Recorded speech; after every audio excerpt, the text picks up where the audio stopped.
On today's 165th episode of The Thriller Zone, I'm happy to introduce you to a longtime fan and friend of the show, Mr. Terrence McCauley. Terrence kicks off Season 6 with a discussion about his latest thriller, Chicago 63. Terrence, as you'll quickly see, is an engaging guest, a prolific writer in not one but three genres, but he's also a podcast host and just an all-around nice guy. So let's get to it. Season 6 and Terrence McCauley on The Thriller Zone. Something I wanted to make sure I said to you this week, because I was thinking about this as I was preparing. It's a blessing and a curse. It's all good. And I thought if someone wanted to know how to react or act in getting in touch with a podcast for future sharing of their books, it's your example. And here's why. You do something really amazing. You sent me a couple of your books, just sent them. You didn't ask, you didn't say, hey, can I be there? You just said, hey, here's a few books. Mm-hmm. Let me know when I can get on. And the other thing is you didn't hassle me forever. So, oh. So I really appreciate that. Well, thank you. Yeah, you know what? This is all about building community, and you're doing that. I'm trying to do that because, as you know, writing can be a really lonely pursuit. And you also, when you're trying to help, you don't want to be goaded into it like a beast of burden. You want to be able to do it when you can do it. And, browbeating somebody just doesn't work. You know, and it's so funny because you're from Brooklyn, right? The Bronx. The Bronx, sorry, okay. I'm from the continental United States. Brooklyn, Queens, they're all in the islands someplace, but yeah. Oh my God. We have a sibling rivalry with our fellow boroughs. That is so funny. Oh my God. And it's, they're over there near Europe. Yeah. Having lived in Manhattan, on two different tours of duty on business. And I know that I fully appreciate that explanation. Anyway, my point is you would have all the right in the world, because that's one of the things I love about New Yorkers. They're like, boom, in your face. They tell it like it is. They want something, they ask it, and they go for it. Now, they're not a-holes about it. They're just like, hey, this is what I need. I'm going to do it now. You're not interested? Okay, great. We'll pass on it and we'll be another time. Anyway, I've made that point. So welcome to the Thriller Zone, Terrence McCauley. Thank you, my friend. A really great opportunity to be here finally after we've known each other for so long. Yeah, no, it's insane. So accept my humble apologies. That's fine. But folks, if you don't know Terrence, he's an award-winning, best-selling novelist of, thrillers, crime fiction, westerns, and let me run down just a couple of things. Author of the University series, Charlie Doherty series, Aaron McKay series, and the Jeremiah Halstead series. Now, I want to start out of the gate with this question, because you're one of the few people I know, Terrence, that is doing this. You're writing in multiple genres. So it's a two-part question. You know I'm famous for that. The first part is, how did you come to that, doing multiple genres? And secondly, and I know it's a loaded question, but do you have a favorite among those? Sure. I was fortunate enough to have a couple of friends of mine who loved to drink coffee back in 2008. And they got a sleeve on one of their coffee orders that said, looking for the next great crime writer contest on True TV, back when that was still around. It was Court TV at the time. So I had a book that I had been working on for a long time. It was Prohibition, set in 1930s New York, which combined my love of everything New York and also everything from the 1930s. So I submitted it, and it kept going on and on through the competition until one day I hear from them that I won. And I was selected out of 200 other books. And so that was the validation I needed, because I loved writing. So I was happy, and I thought the world was my oyster. They were going to carry it in Barnes & Noble. True TV, which it became at that time, was then a Warner Brothers property. So they said, we might be willing to turn it into a movie or a series. I was over the moon. Yeah. Then what happened? Borders went out of business because they were the people who were going to carry the book, and everything kind of fell apart. So That was a real heartbreak for me, but I stuck with it because I'm a determined, hard-headed Irishman. So I wrote a sequel to the book that nobody else wanted. And that was also set in 1931 New York. And that was the beginning of the Charlie Doherty series. And I stuck with it. I found smaller publishers who were willing to work with it. And that led me to Polis Books, run by Jason Pinter. And he said, I love your stuff, but I'm looking for a more of an action thriller. Do you have one of those in mind? I had always been a big fan of that genre, so I wrote the first book of the University series, which is Sympathy for the Devil. Got an agent. They negotiated that deal. And then my agent at the time said, well, what else are you working on? And I said, well, I don't know. I've got a Western that I wrote, but I don't think there's a market for it. And he said, one of my best friends is publishing Westerns over at Kensington. Why don't you give it to me? So I did. And so that is how my Western career started. I wrote that book completely on spec. And because I just love the genre and I like to challenge myself as an artist. So that's how I wound up with with being in 3 different genres. And I've been honored to be able to do it for as long as I have. And that second part of that question, do you have a favorite among those? My secret favorite is the 1930s stuff. I love all my genres for different reasons. I love all of my characters, whether my name is on the cover or not. But because I do ghostwrite for some other series, but I do love the 1930s. I love that era. I love the clarity of it. I love the complexity of it. It was a far more interesting era than we think from watching the Jimmy Cagney movies or the Edward G. Robinson movies. Those were all great, but they were a lot more modern and a lot more complex than history tends to remember or that the movies portray. Because these are people who came out of the horrors of World War I, and the Depression was starting. So they had a lot of really interesting life experiences. And especially New York City back then, God, it was a fantastic place to set a story. So those are that's my own personal sentimental favorite. But I never work on something without loving the genre I'm doing at that moment. Forget about it. You are, folks, I want you to know, Terrence is a prime example of what I think a true writer is, because you see an opportunity, you take it. You have a vision, you build it. You have a dream, you chase it. And it doesn't matter the genre, doesn't matter the length, doesn't matter the publisher, doesn't matter who's involved or who's attached.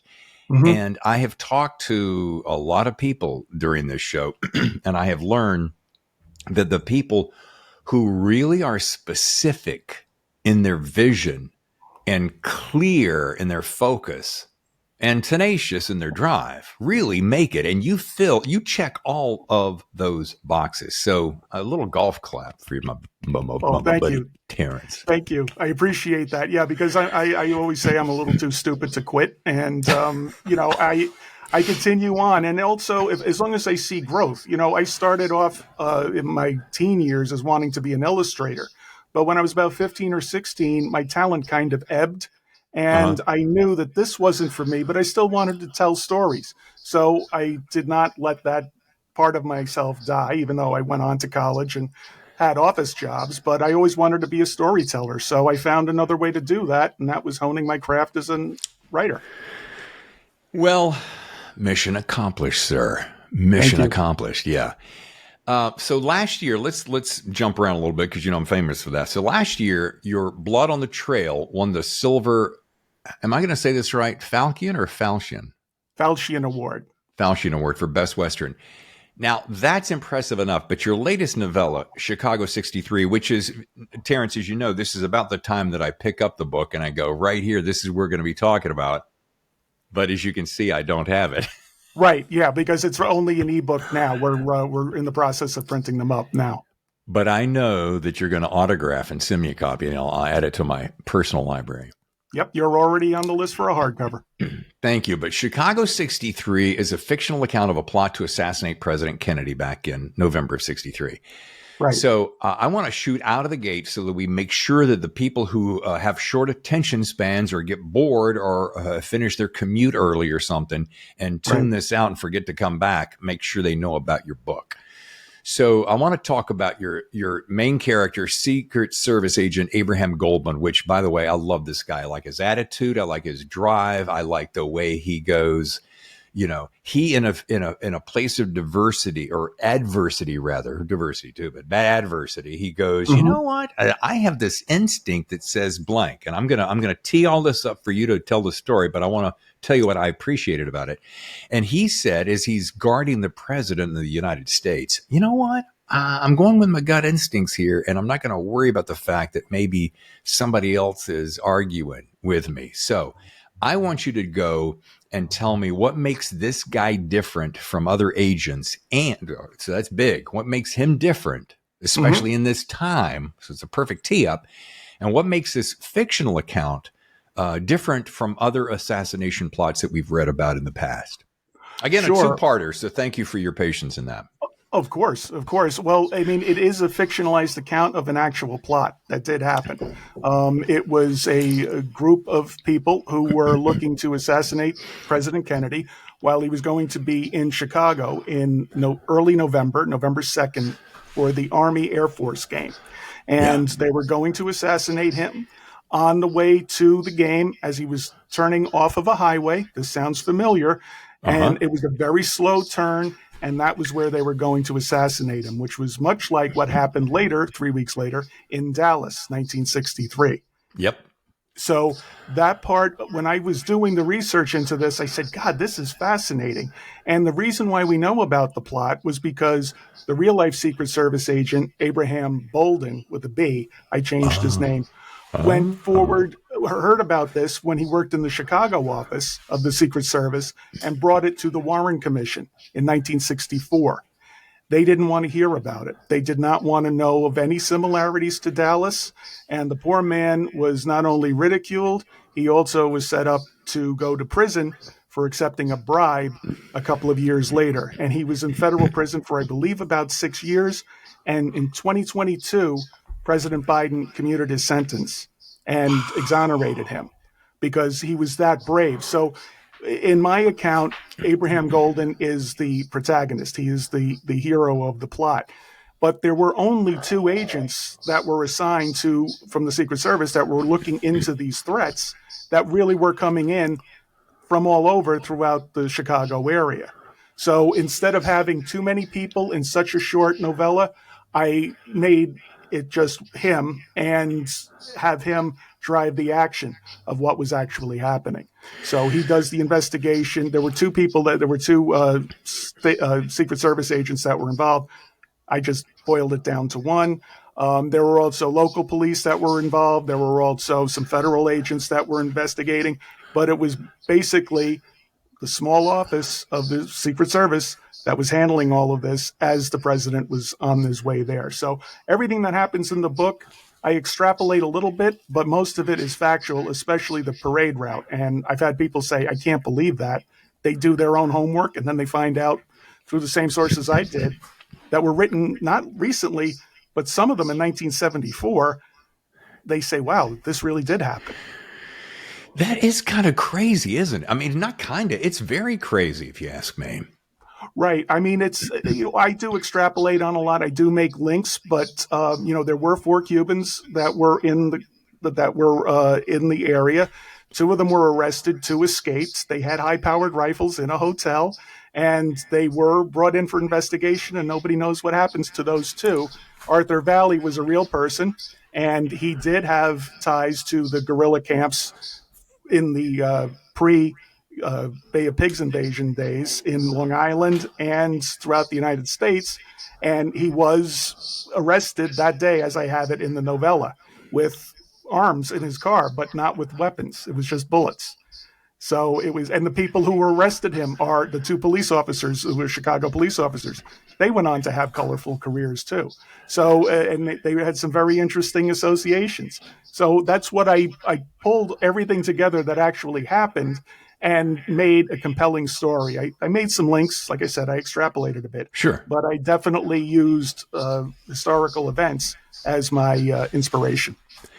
I love the fact that you took reality and what I call you just bent it. And there's another book I'm reading right now that has to do with bending time. I'm not going to go down that path because it's your show, but it has really made me to stop and think. Geez, I could go off on a tangent about parallel universes and bending time and so forth. And I think about the movie Interstellar and stuff like that. But Right. when you stop and you think about it, within a blink of an eye, it's kind of like a movie I saw way back when. I think it was Gwyneth Paltrow, Sliding Doors. At a single second, the world could have shifted and gone that way, or shifted and gone that way. So what I love about what you did is you kind of opened our eyes to a point in time that if things had been just that much different, just fractionally different, it could be a whole different world we're living in, right? Right. And I think that's the reason why you have a lot of these theories that continue on. Some people call them conspiracy theories, and they Right. remain conspiracy theories until people actually do research into them. And then once you do see that maybe not the main event, but the tertiary characters that are involved, that's what, if you do that kind of homework, you start to say, wow, maybe this isn't as crazy after all. And I've Yeah. always had a love of looking into fringe ideas like UFOs, ancient aliens, that stuff. And most of it, Bigfoot, most of the times I write that off. I say there's a logical real world explanation for an awful lot of that.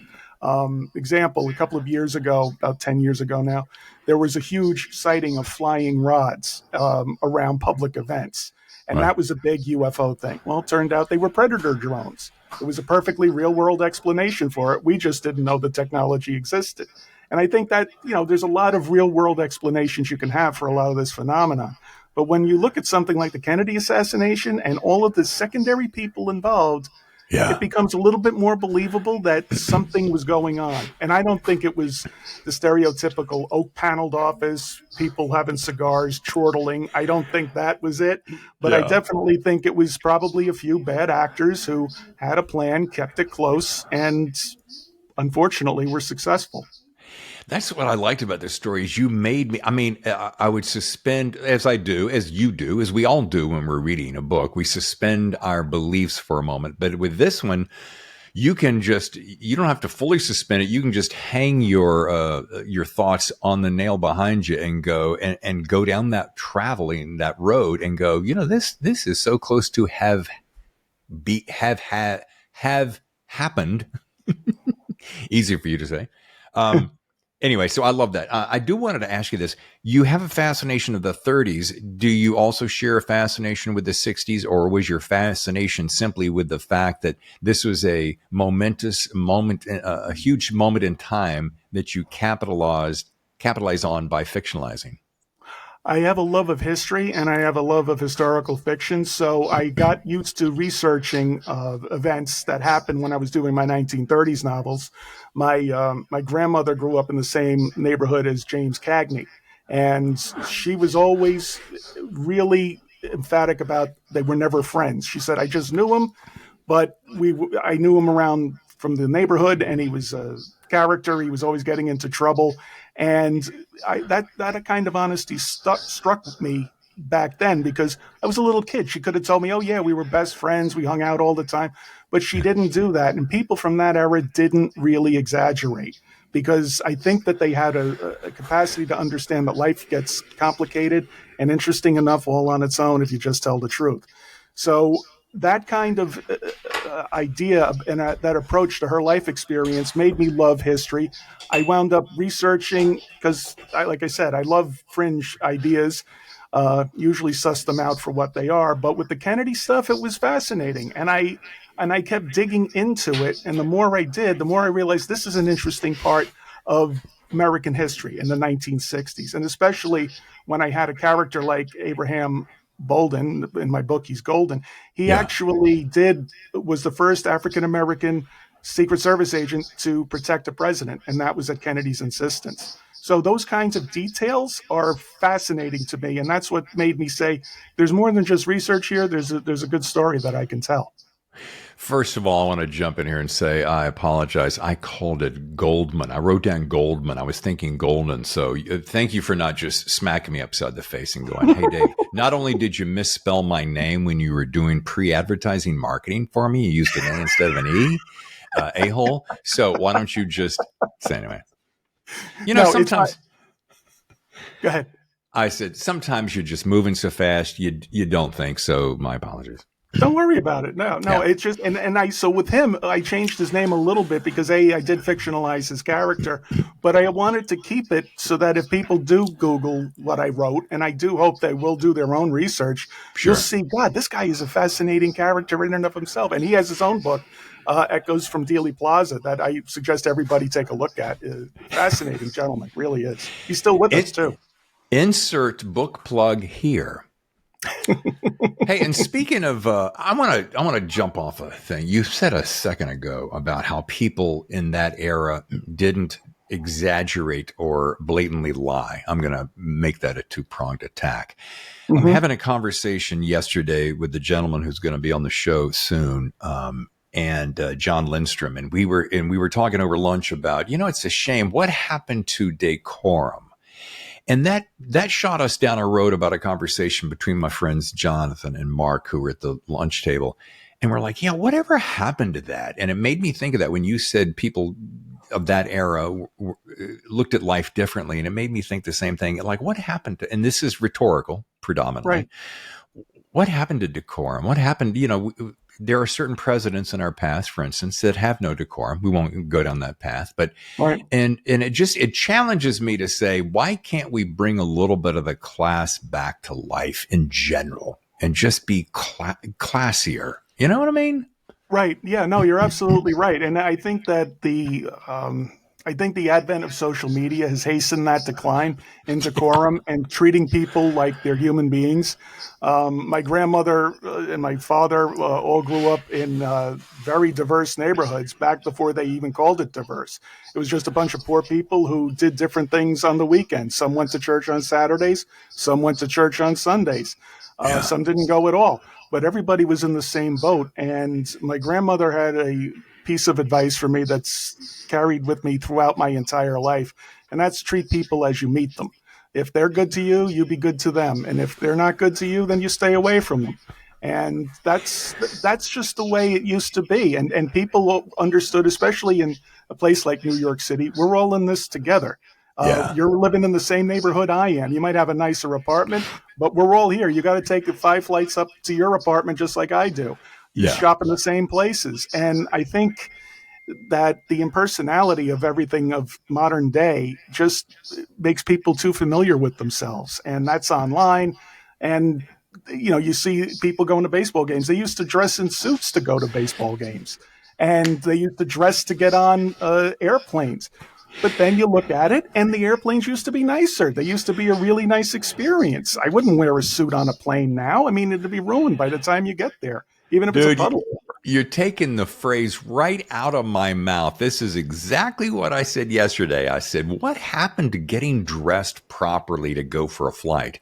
Not that it's necessary, but flying used to be an event, kind of be a classy event. Hey, I'm flying to such and such. Now you see people getting on in flip-flops and or bedroom slippers and pajamas and carrying their headphones or anyway, we've kind of lost touch with decorum. Anyway, I'm beating that dead horse on your show, but we need to bring that back. That's what I'm going to say. Bring decorum back. #. Yeah, I think that's true. Yeah. And we definitely need to treat people better. We need to treat each other better. And I think you see people, they dress down, and I think that they've also dressed down their approach to life and their approach to their fellow human being. We vilify people we don't agree with. We're terrible. We don't have discussions anymore. We have these firm beliefs that we stick to, like they're World War I trenches, and we won't give an inch. And look at what it's doing. It's tearing apart the fabric of society, not just in the United States, but all over the world. And it's a nasty trend. Yeah, it certainly is. All right, let's get back to you. Your short stories have been featured in publications like Thuglit, Shotgun Honey, Down and Out Magazine, many other publications. You're Mhm. really prolific, and to have created this body of work in such a short amount of time. And I'm going to ask a question that feels like my closing question, but it's not. What would be your best advice to writers? And I thought about this when I'm like, man, look at this. He's hit a lot of the biggies. What's your best advice to writers as they're trying to inch their way into one of these publications? You got any inside scoops for us? I would say don't try to write to a trend because the trend changes all the time. If you feel like you've got a novel in you, try to write that novel as best you can in your own time, but not with an open-ended deadline. Make sure that you don't just get crippled by analysis paralysis. Do your research, do your thinking, do your navel gazing, but don't let it go on for too long. Start committing yourself to the paper and to the page, to the screen. Because if you do that, then you're going to have eventually a product that you can look at, that you can bounce things off, that you can change, and ultimately bring to market, which is what publication really is. It's creating a product and bringing it to market. For short stories, it's the same thing. If you hit a roadblock in your novel writing or you're not sure where you want to start, short stories are a fantastic way to do that, to break the ice, to get you into the habit of writing and training your mind to create a shorter, tighter story than you might find in a novel. So I always tell people, write, get it done, make it the best you can, and then be prepared for a lot of rejection because that is just part of this business. And for somebody who's not patient like me, I'm a very impatient person, that's a tough lesson to learn, but it's an essential one if you're going to have any success in this business. And it is a business. Isn't it funny how many times, Terrence, we talk to people amongst ourselves and outside this circle of the writing community, and they say, all right, if there's anything else you can do, you might want to do that because writing is probably one of the toughest adventures you could possibly do. So I Yep, find it interesting. And we really are gluttons for punishment in one sense. we Now, are. yeah, as a member of, let's see, New York City chapter of the Mystery Writers of America, how do you do? ITW, International Crime Writers Association, the Military Writers Society of America, and the Western Writers of America. You're in a lot of good company. Mhm. What's been some of the best lessons from being associated with these groups? Because a lot of people say, well, we all know that going to conferences is great, but I want to take it a step further and say, belong to one of these or many of these organizations because of blank. And I'd love to hear your opinion. It's great to be able to have a sense of community, to be able to talk about the different war wounds all of the writers have in that genre, because it's a lonely enterprise to be able to start writing. I don't know if it's necessarily noble because no one's making you do it, but Right. it's definitely great to go to these conferences if you can swing it and get the kind of inspiration you can only get with people who get the joke, the same joke that we tell each other all the time when we start each day by sitting in front of the keyboard and starting to type away.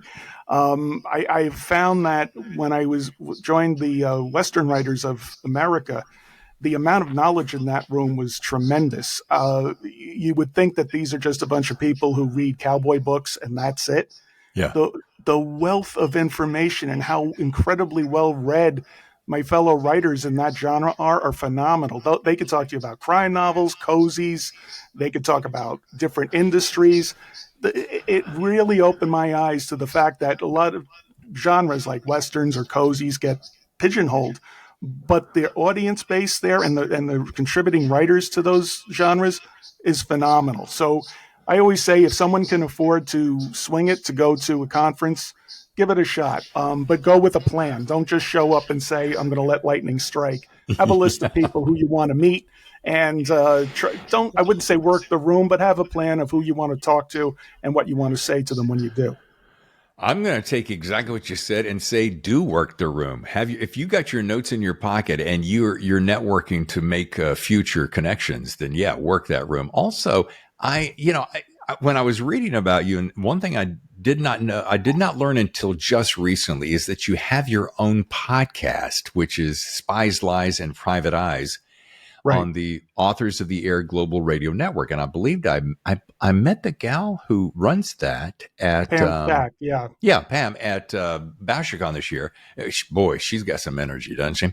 She is. She is something else. She is a force unto herself. Yeah, she is. And I couldn't believe, I mean, you're 60 plus episodes in, and you and I both know how hard this gig is. We do it because we love it, because we're not getting rich doing it. And Right. how did this podcast come out for you, and what's your favorite part of it? Well, Pam wanted me to do one for a while, even though I wasn't blessed with the dulcet tones you have. I've got a Bronx accent that could cut glass. So you sound like Shadow Stevens, and I sound like a dying barn animal. But I do. I do. It's my native French accent, but I do enjoy speaking to the authors at various stages of their careers. Some of them are older than me, but this is their first book. Some of them have been bestsellers for 20 years. And what I try to do in my podcast is cover the writer's journey, no matter where they are in their publishing life. And I've gotten the opportunity to interview some great people and be able to talk to them about what was important to them when they were writing, the various influences they've had. And every once in a while, they'll give me some advice that I can pass along to my listeners. And that's rewarding, because everybody who tries to do this goes in with one idea of how they're going to get published and how they feel the publishing industry is going to treat them. And then once you get into it, you get into that cold water and you realize this is a whole different ball game. And so I think it's great to be able to pass on some of the wisdom that they've earned over their careers to different people. Yeah. Hey, by the way, New Yorkers say whole different. Southerners like me say whole nother. It's a whole nother thing, which makes no sense. All right. Before we wrap, I want to ask about a venture that our mutual friend Steve Stratton shared with me recently when he was down here in San Diego visiting. And I'd love to hear more about this company, because I'm gonna act as though I don't know anything, because I know very little. So tell me about Silverback Publishing. Yeah, Silverback Publishing is the brainchild of the great James Apt. He's also the force behind Bestseller Books. He has amassed a lot of really great reviewers who don't just get the free books, look at them, and then write a glowing review. They delve into this industry, and they love their writers, and they love good stories. And I've never seen them review a book they didn't like, so they're not out there headhunting. They're actually there to promote good writing when they find it. And James is actually the reason why Chicago 63 got published in the first place. It's part of a greater trilogy that I want to tell from a cop's perspective of the Dallas shooting. The before event, the right after Oswald was arrested, and then the pursuit for the shooters afterwards. So I was shopping a trilogy. I might have a publisher for it, fingers crossed.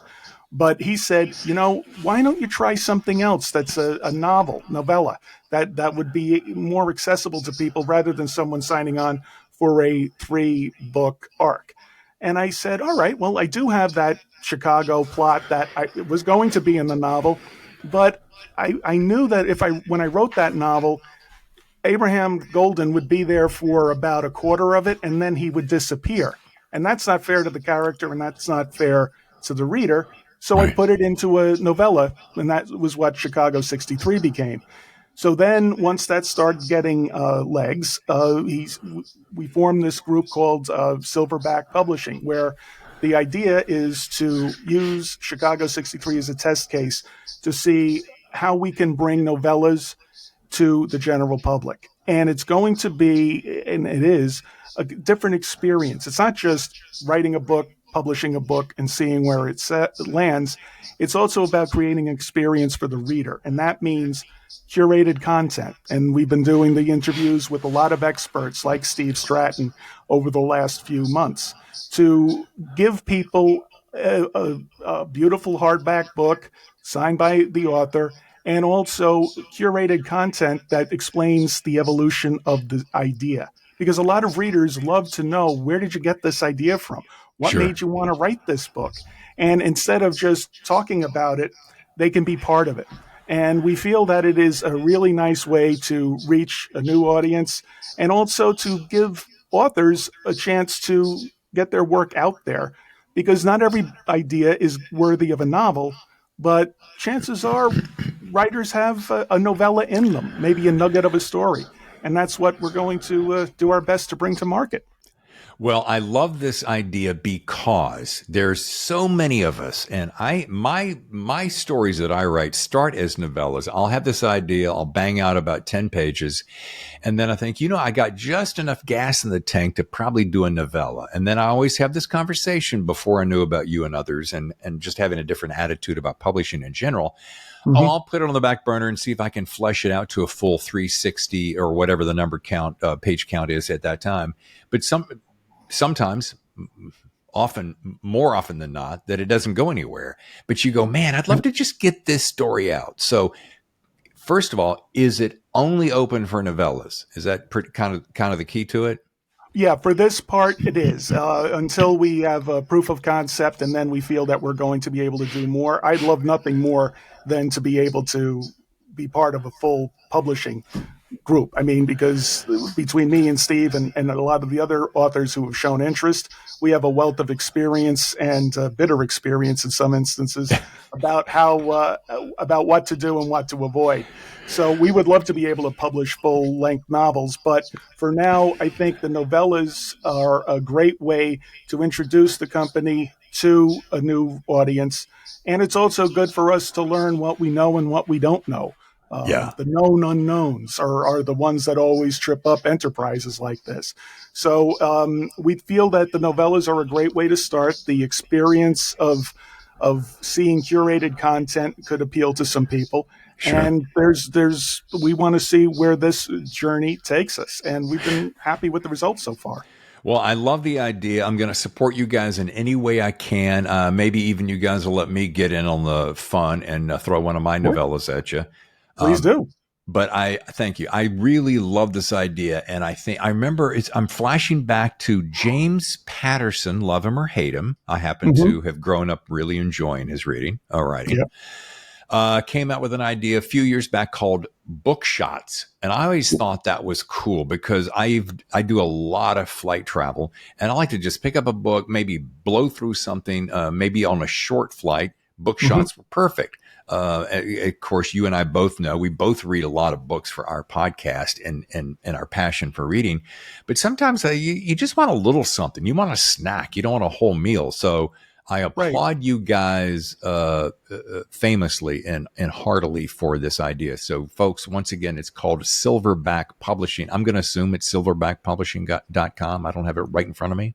Yeah, it is. And we also, we figured that reader choices and reader tastes have changed over the last few years. Like I said earlier, with the advent of social media, people are looking for something that's a little shorter and a little easier to get through. So it's also a great way for authors to introduce their greater body of work to someone who might not want to sit down for a 300-page novel, but it's a really great way to tell a tight story, and they can be part of an existing series or an independent book, whatever.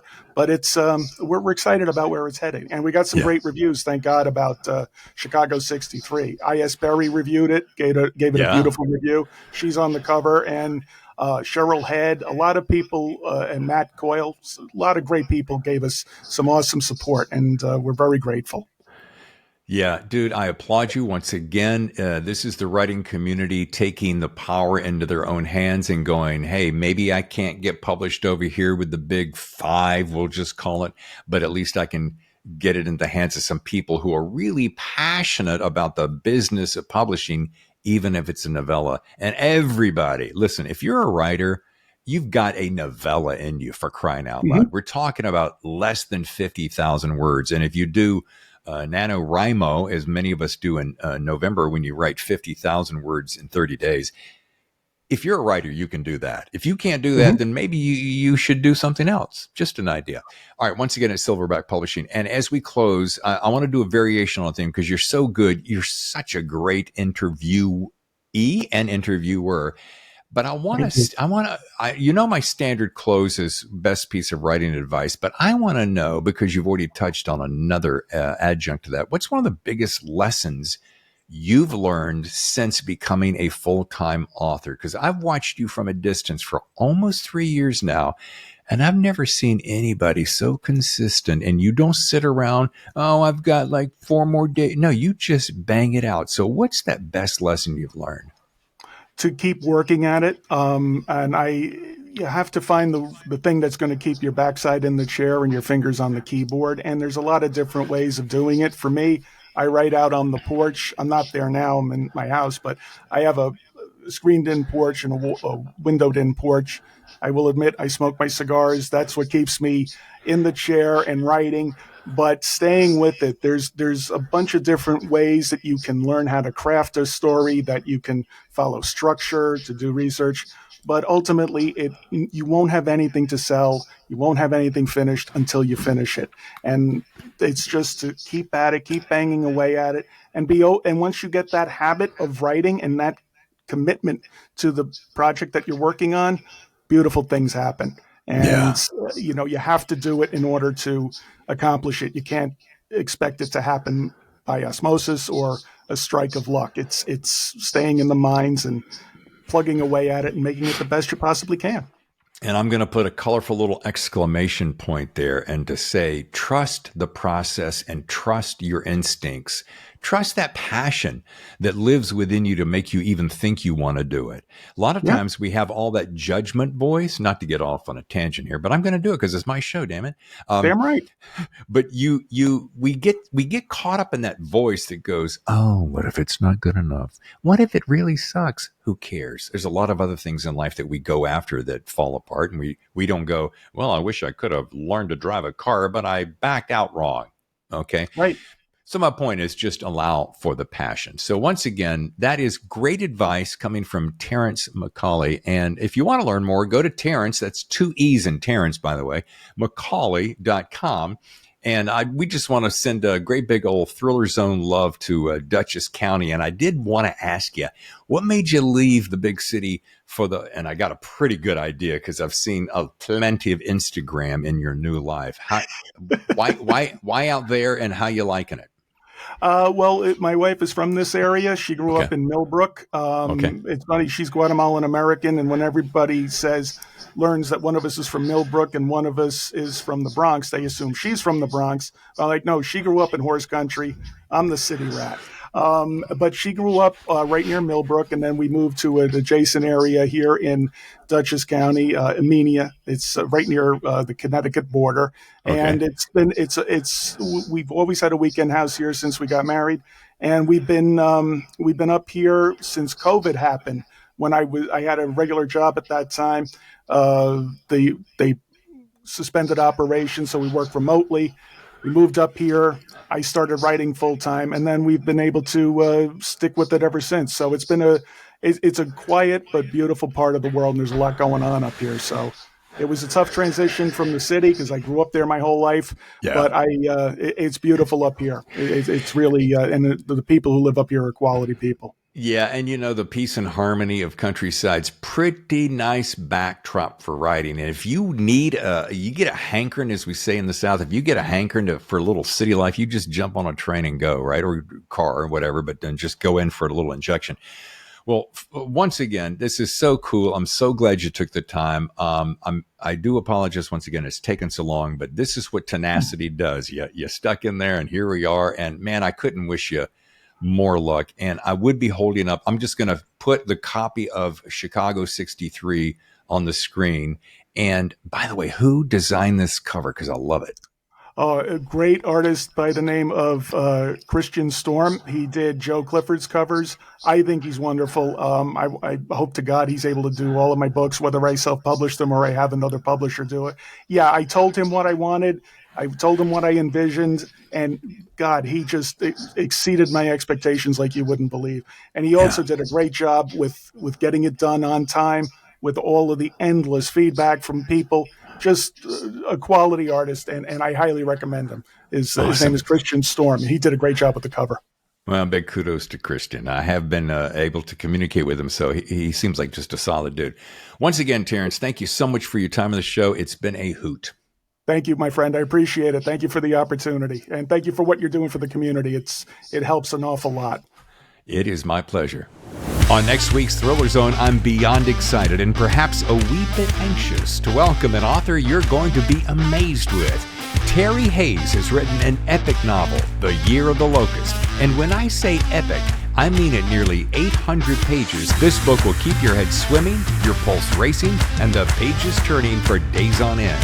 It's an amazing read, and you're going to love meeting the author of I Am Pilgrim. Before I go, I want to remind you to subscribe to our YouTube channel, youtube.com/The Thriller Zone. And say if you're an author who'd like to appear on the podcast, swing by thethrillerzone.com and register. That's it for now. I'm your host, David Temple, and I'll see you next Monday, right here in Season 6 of The Thriller Zone.